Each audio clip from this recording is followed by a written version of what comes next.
Hello mga kasari, magandang umaga po sa inyong lahat. So ngayon po ay araw ng Thursday. Magsasari-sari store update po tayo mga kasari, and at the same time, mamaya po mga kasari aalis po ako.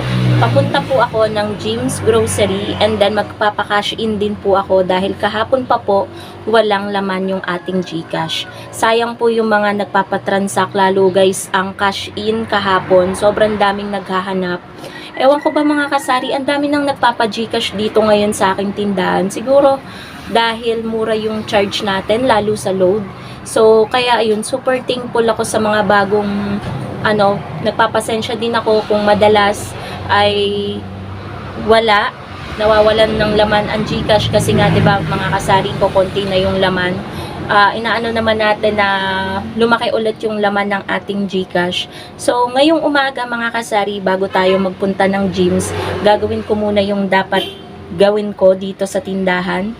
Medyo tatapusin ko muna para pag uwi natin is mag-aano na lang tayo, magdi-display ng mga pinamili natin. So ngayon, pakita ko sa inyo yung ginagawa ko ngayon bago ko mag-start mag-vlog. Hindi pa ako guys tapos. Talagang sabi ko nga, i-vlog ko nga yung ganap ngayong araw ng Thursday dito sa tindahan. So ayun guys, pakita ko na sa inyo. Okay guys, nagre-repack po ako ngayon ng asin. Ito yung tagli 5 piso natin na asin. Ito na lang yung ginamit kong kiluhan guys. Yan. Okay naman yan yung ating kiluhan na yan na pang 5 kilo. Yan. Binili ko lang din yan sa Lazada. Mura lang yan guys, parang 100 plus lang. Tapos ito yung 5 kilong asin natin. Yung gamit nating embudo is DIY lang. Yung pinakabunganga ng 1.5. So, konti na lang guys yung ating rock salt po ito. Ayan Pero hindi siya as in, medyo pino pa rin siya ng konti. At yan yung maganda na asin. So, yung puhunan guys sa asin dito, 12 pesos per kilo. So, ang daming namumurahan kasi sa lugar nila 30, 35, gano'n. So, hindi ko din alam mga kasari bakit mura dito ang asin. Malaki yung tinutubo natin guys sa pagre-repack ng asin. Nag-iingay na naman si Basha dahil dumaan yung magweweteng. Maingay kasi yung magweweteng mga kasari. Lagi siyang humihiyaw ng halit na halit. Tapos, ito guys yung nirepack ko na mantika. Ayan, tagsa 10 piso. Inuna ko yan bago ako mag-repack ng asin. Galit na galit to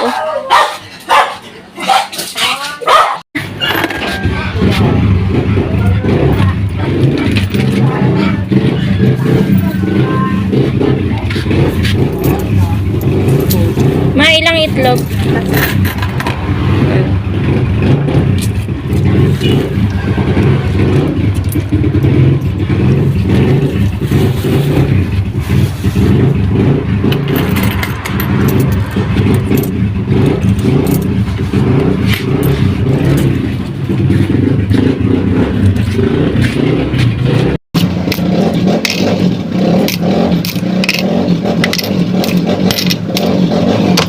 So, ayan po mga kasari, update ko na lang po kayo mamaya kapag nasa Jim's Grocery na ako, and then i-haul ko din po sa inyo and pricing. Tingnan nyo po kung gaano kamura yung mga paninda sa Jim's Grocery. Ayan, kakain muna tayo mga kasari ng lugaw dahil binigyan tayo ni mother ng lugaw with 1 egg, 'di ba? Napaka-sweet ng ating Mother Earth. Yan, kaya guys, kung mga magulang nandiyan dyan pa sa tabi nyo, i-treasure nyo talaga. So, ayan, si Basha nakakain na siya. Si Pritzy, yung isa kong alaga, is mamaya ko pa siya pakakainin. Ito kasi, gutumin to gutumin tong alaga kong to Ano ba siya? Snubber. So, ayun guys, kakain muna ako ng lugaw. Nandito na nga pala ako mga kasari sa gyms. So, ito yung mga nadampot ko na.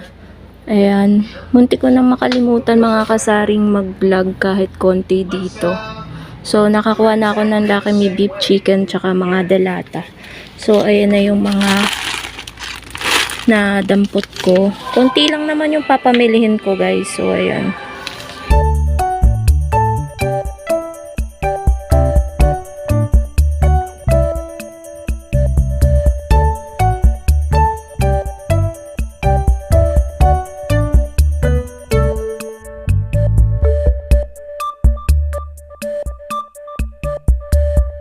Nag-aabang na po ako ng jeep. Wala pa pong dumadaan. Ayan po ang Jim's Grocery. So, ayan yung gasolinahan. Magkatabi lang sila. So, dito ako nag-aabang guys. Dapat dito sa may pwesto ng truck. Kaso, nakaharang yung truck kaya medyo umilaya ako ng konti. So, update ko na lang kayo guys kapag nakauwi na ako. And then, i-haul ko din sa inyo itong mga napamili ko. Nakalimutan ko pa ngang magdala mga kasari ng eco bag. Ewan ko ba, ngayon lang ako nakalimot magdala ng eco bag. So, ayun guys, update ko na lang kayo mamaya. A few inches later. Nakauwi na tayo at nandito na tayo ngayon sa tindahan. Ito na yung mga napamili ko sa Jim's Grocery. So, meron tayong noodles, mga condiments, mga delata, shampoo, Sunrox, Katol, tapos may nakuha tayo na 12 plus 1. Ayan, may free na Colgate dito sa shampoo na Palmolive. Ayan, mga noodles again. Lollipop. Choco Mucho. Ayan, na biskuit. Bear Brand Swak.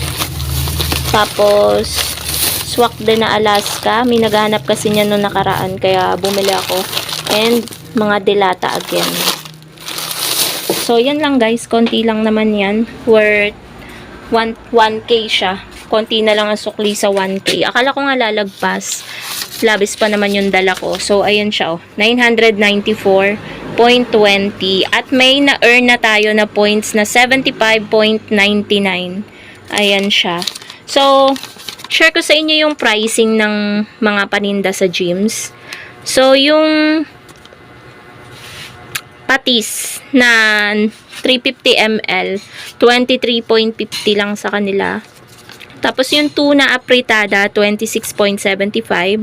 'Di ba? Mura-mura ng konti. Tapos yung ganito, yan, may binili din akong ganito, 27.75 lang sa kanila. Yung meatloaf, 21.75. Tapos merong naka-promo, yung apatan na corned beef, 150 grams, 128.50 lang. Makakasave ka daw ng 10 pesos. Tapos yung Ligo sardines, 24.50. Medyo malabo na kasi yung resibo nila. Tapos yung 555, 24 pesos lang. Tapos guys, yung tuna na flakes in oil, 29.75. Yung Lucky Me beef, 80.80. 8.50. Yan, pati yung Lucky Me chicken, 13.95 yung pansit canton. Tapos yung puhunan ng mahal na talaga guys ang lollipop. Ayan 28.95. Yung Choco Mucho, 70.75 yung 10 perason laman ng biskuit. Tapos 11.25 na yung puhunan ng Swak Bear Brand, 8.50 yung puhunan ng Alaska powder. So, ketchup, 9.95 na 100 grams yun.